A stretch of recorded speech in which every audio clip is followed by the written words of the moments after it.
Hey guys, COUY here, and welcome back to COUY Reviews, and I got yet another Don Bluth film to tackle.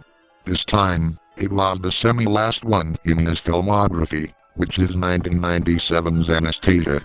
It's the story of the granddaughter of the Grand Duchess, who was separated from her in 1916 and became an orphan, and her trip to Paris, France in 1926 to reunite with the Grand Duchess with the help of Dmitri and Vladimir, while avoiding murder by Rasputin, the wizard responsible for the Romanov curse that happened the past decade.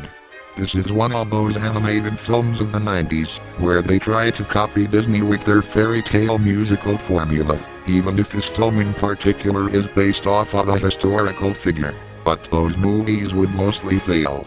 How does this compare to something like Happily Ever After, The Swan Princess and Quest for Camelot? It's definitely better than those movies, I assume, but does that make it great? No. It's still a decent movie on its own that tried its best to have that Disney charm. No. Let's start things off with the story, and it's predictable. It's not that hard to see the outcomes from a distance, but the movie offers enough fast pace and likable characters to overcome the weaknesses. It's not the best writing for a Don Bluth movie, but he and Gary Goldman still pulled it off a bit. The animation, on the other hand, is stunning. These two directors had evolved with their animation as fast as Sonic the Hedgehog himself for this film. The caps system sure knocked some sense into them to deliver rich outlines, cinematic colors, detailed backgrounds, and some CGI effects.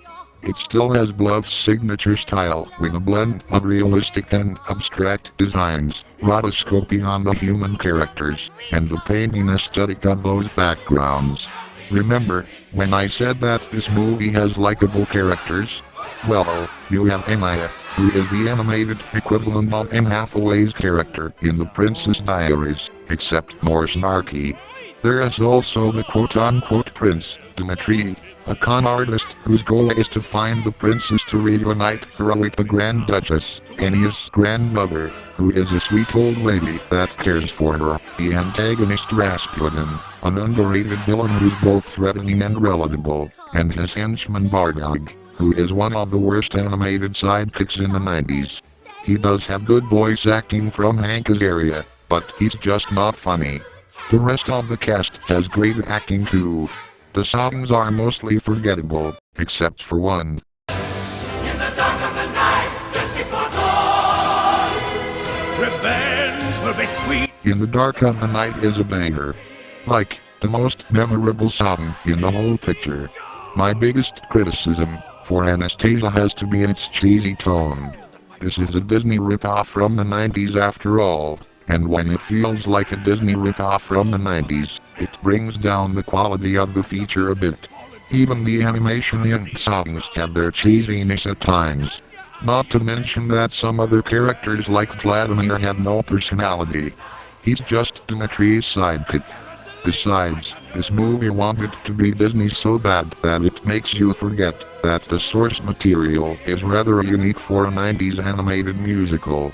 Overall, Anastasia is not the best Don Bluth film, but it's still better than something like Rockadoodle and a Troll in Central Park. The bad stuff like the side characters, story and tone is bothersome, but the good stuff like the protagonists, antagonist, animation and that villain song can cool down the problems. It's a mixed bag, but it's one of the better Disney ripoffs that we got. Too bad it's a disappointment for a Don Bluth film, considering the critical acclaim it got at the time, and the title of being the highest-grossing Bluth and Goldman film. This movie can settle with the mixed bag for what it is. A decent movie on its own that tried its best to have that Disney charm. It's COUY, signing out for Garbage Month on October 15th.